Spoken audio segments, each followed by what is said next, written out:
All right, everybody, welcome back to Chapter 2, and this is Episode 1. In this chapter, we're going to talk about research methods, research ethics, and we're going to start off with really the different ways of knowing. Like, how do we know what we know? And how have human beings done that for a long time? So one of the ways, obviously, is belief or faith. So for a long time, people just believed in something because they had a spiritual faith about it or religious faith about it. They believed it to be true, even if they weren't really using science to determine that.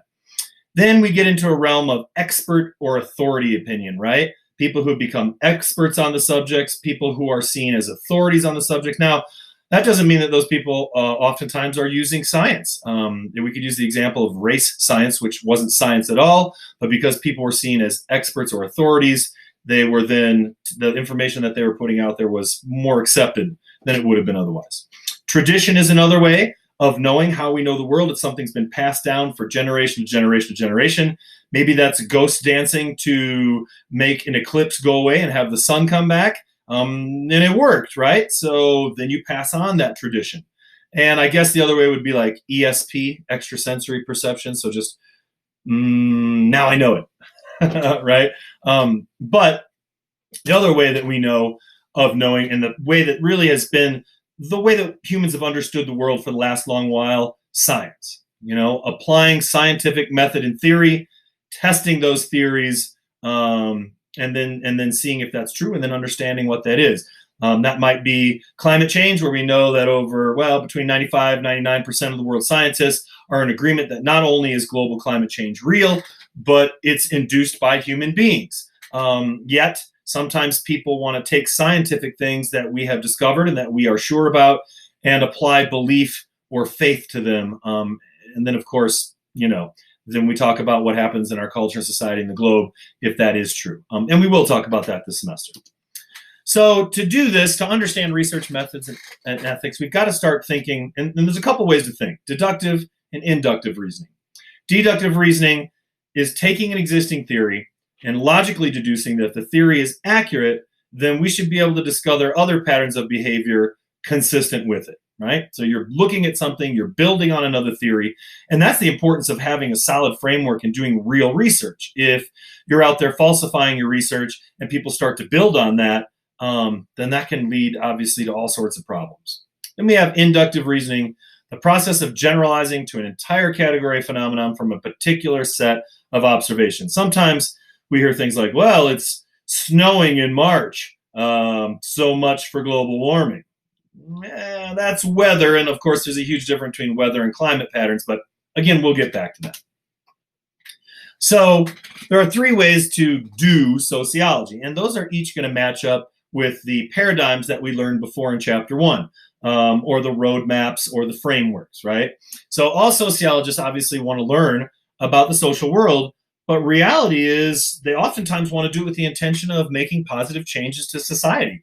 We don't just want to find out about teenage birth rates or about incarceration rates of nonviolent drug offenders, whatever that might be, and then do nothing about it. So a lot of times sociologists are providing a voice for less powerful people, or people who have less of a share of the goods in society, don't have time to do that. And they do that, they apply it to make changes for society. Maybe that's investigating food like we're going to do this semester to make an impact on a diet that helps the overall health statistics, whatever that might be.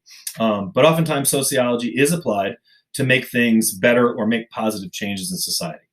So there's three ways to do it, and research, and each of these matches up, like I said, with one of those paradigms. So positivist research or scientific research, interpretive, and critical sociology. Now, each one of these matches up, like I said. Let's start with positivist sociology. That's right. Who is he? Stephen Hawking, one of the greatest minds that we've ever known, passed away to his next continuation a few years back, but still just a great example of someone who used science to explain things that really were quite beyond most of us. So positive sociology, or science, a logical system that bases knowledge on direct, systematic observation, right? Scientific sociology, the study of society, humans, and human behavior. That's really what we're studying, based on systematic observations of social behavior, right?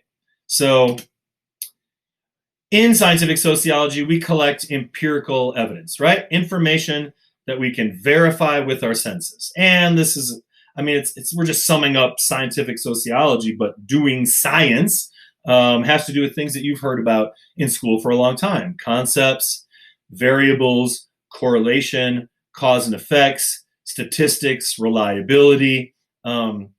And so we're collecting data with this across all sorts of boards and variables to look at culture and human behavior.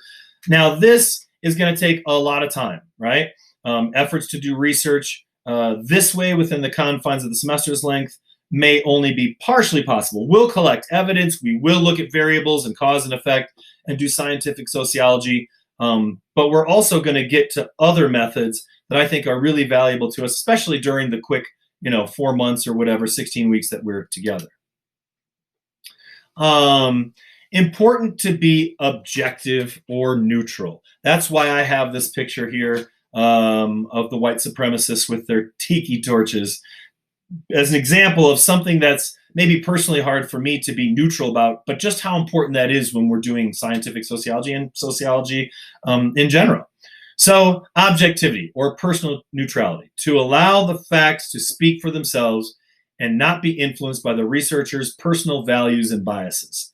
If we're going to find out as much as we can, if we're going to study domestic abuse, we may feel very strongly about that, that it's wrong and that abusers need to be jailed.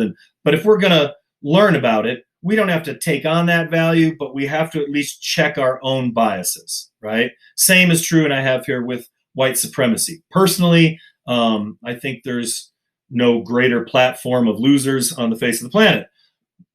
However, if I'm going to really study white supremacy so that I understand why people get into that or those groups, so that I can have a hope that we can dismantle those types of views, then I'm going to have to check some of my biases so that I can be as neutral or objective as possible. Also, we look at value-relevant research, topics that the researcher cares about. Obviously, people are going to study things that are interesting to you, right? Whether you're a sociologist or whether you're going to write a paper this semester, I want you to find a way to do something that's value-relevant, something you care about. But we also have to be careful that we don't care too much about it, that our biases creep in, like I said. So value research or value-free research or value neutrality is really, really important. And I know that sometimes you start a project or a research thing thinking already in your head, like many of us do, that you already know why this is. But we've got to be dedicated to finding the truth as it is, rather than as we think it should be, right? I mean, I'm very passionate about food, the sociology of food, but we've got to collect data on organics. We've got to collect data on pesticides. We've got to look at cancer rates. We've got to look at what it does to the soil, and not just what we have in our mind, organics are good or organics are bad, right? So being as objective as possible, as value neutral as possible, important to us as sociologists. All right, let's move on to the second part. This is going to be a part or a way to do sociology that I think is really going to be very effective for us this semester. So interpretive sociology. Humans engage in meaningful action. I mean, rarely, we just kind of do things, but rarely do we do things without some type of meaning behind it. So interpretive sociology is the study of sociology that really looks up close and focuses on the meaning that people attach to their social world, right? Max Weber was instrumental in developing interpretive sociology. Again, good test question, good to know him and understand how he lines up, right? And he's going to say that we learn more by interacting with people and attempting to understand them, right, than just studying people or behaviors. Finding out what meaning they attach to something and really looking at understanding and interacting with those people, really important. And of course, that interaction is very fluid. That interaction, like I said before, is ever changing. And just the people that sit next to you in a class all construct reality and feel differently and perceive things differently. So that's taking a good look at that up close. Now, there's going to be a couple different types of data that we can collect. This is pretty basic, but we'll talk about it in sociology terms. So quantitative data, numerical measurements of sociological behavior or outward behavior. So I'll ask you, what kind of things could we study or measure with this approach, right? Divorce rates, percentages of people that graduate in different majors at college, percentages of people incarcerated for violent offenses. How many people are in our prison system, our total institutions, for violent offenses versus nonviolent offenses? That type of thing. And qualitative data, something that I really hope that we do with our food project and understand really well throughout the semester. And that's researchers' accounts of how people understand their surroundings or their world, right? So like maybe with quantitative data, we could measure, like, how do we measure love? Because some of those things are really easy, prison numbers and statistical things. But how do we measure love quantitatively? Well, my wife gave me 3 hugs today and 4 kisses. That's quite high on the love ladder. Or maybe we do it with qualitative data, and that's when we start asking people, what does love mean to you? Or what does it mean to be a father? Not just how many fathers are at work all day or at home or single dads, but what's it mean to be a dad to you? How do you parent your kids, and what's that look like? So try and think of different examples of things that you could study with quantitative data and with qualitative data, because sociologists, we want to use both, right? We want to use as many ways to understand our social world as possible. Okay, let's look at these a little more closely. Quantitative research. Quantitative research gathers data, of course, that can be quantified, right? Numerical measurements. And with that, oftentimes it offers insights into patterns of social behavior and social attitudes. Large-scale surveys. Do you support this political candidate? Is this candidate handling this well, or which candidate would handle this better?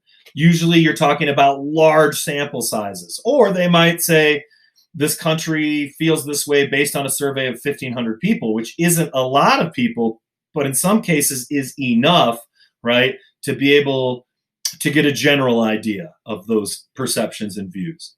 All right. Percentage of U.S. parents who use corporal punishment or spanking. Okay. So what are the percentage of U.S. parents that spank as far as a form of punishment for their kids? And of course, the dynamics have changed for that quite a bit from 50 or 60 years ago to the year 2020. Same thing though, but let's look at it qualitatively. So qualitative research uses data that cannot be quantified. What is love to you? What is being a father? And so with qualitative data or research, we really get a more in-depth knowledge of our social life.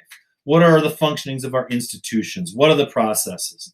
We focus on groups, participant and non-participant observation, interviews, and archival research, looking at what people said and how they described their world or important social components, cultural components from a while ago. Usually smaller sample sizes, because we're trying to find out what that means to the individual or to small groups of people. So if we're looking at this, we could say why parents in a particular demographic are more or less likely to use spanking as a disciplinary method.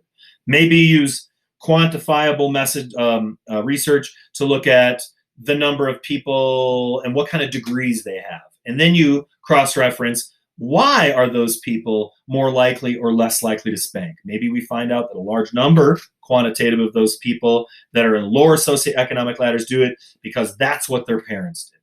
And what did it mean to them? And why did they continue to do? Or if they were spanked or corporal punishment was used, maybe that next generation is like, I'm absolutely not going to do with this. But then to get qualitative research, we ask, why? Why not? Why would you do the same thing your parents did if you hated it, right? Why would you make somebody sit at the table till their food is cold until they eat everything if that doesn't really work on down the line? Like, for yourself, nope, never ended up liking Brussels sprouts, whether I ate them cold or warm. That just didn't work. So with qualitative, we get to more of that why, more of that in-depth and up-close and personal why that we're looking for. And that's that part where I asked you as sociologists to be curious, ask questions, and really dig in that way.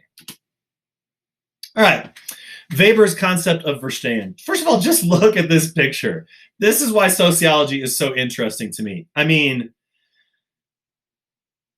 are they from Africa? Did they get married in Africa? does she just love like rhinos and wildlife and they're from America? And she's like, I have to get married, I don't know, here on a wildlife sanctuary, whatever that might be. But I think that's why human behavior is so very interesting, right?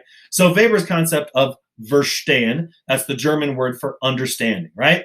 And it's when we're talking about interpretive sociology, a sociologist's job to observe what people do and then try and share in that world of meaning and then appreciate why they act as they do. That doesn't mean you're going to want to act that way, but appreciate, another word for it might be understand why they behave that way. That's that Jedi thing. Once you know what people do, you share in that experience a bit, and then you know why they're doing it, then of course, understanding that and changing that becomes much easier instead of just sort of, I know how things go, right? So we're using research. We're using this idea of Verstehen or understanding. So subjective thoughts and feelings, though difficult to measure, are the focus of interpretive sociologists' attention. And I guess the idea or the question that I have here for us is, how can we cultivate as much understanding as possible? And that goes back to that cultural pluralism piece, right? That is to be able to see things from another person's perspective and not just our own, right? Which is really important. That's how we're going to cultivate understanding. What is a woman's experience like in this culture? A person that identifies as gender female, we listen, we try and understand, we share in that, we research that. So let's break this down quickly before we're done. Interpretive sociology differs from scientific sociology in these ways. And I like matching these things up so that you can kind of understand them in your head, right? Scientific sociology focuses on action, what they do, direct observation, and measurements. Interpretive sociology, we're looking at the meaning of why people do that. We want to understand their surroundings or their actions. Scientific sociology sees an objective reality. So it exists, it's out there, and we'll measure it. But interpretive sociology is going to say sociology is really this exchange of reality being very subjective. It's created by people every day. It's not the same as it was 50 years ago or 200 years ago, and it's not the same as it will be in 5 years. So we've got to look at that. So scientific sociology obviously favors quantitative data, while interpretive sociology favors qualitative data. It's good for you to know the difference between those two. And scientific orientation is well suited for research in a laboratory. Of course, you could do research in a library and build off of other people's research, but when we're doing that straight out of the gate, more so in a controlled setting, whereas interpretive sociology orientation is better suited in a natural setting. Let's watch how people have a wedding. Let's look at what it's like for kids in band to interact and learn an instrument. So that natural setting where we can either just observe or, do the participant observation piece, which we'll talk about next time. All right, everybody, cue the music. No, I don't think it's quite like that. It's more like elevator music. Anyway, remember, I've got the next episode up, so watch it at your own pace. I hope you're enjoying them. I hope these online lectures are fun and a little bit different than your other classes. And remember, be good people and do good things.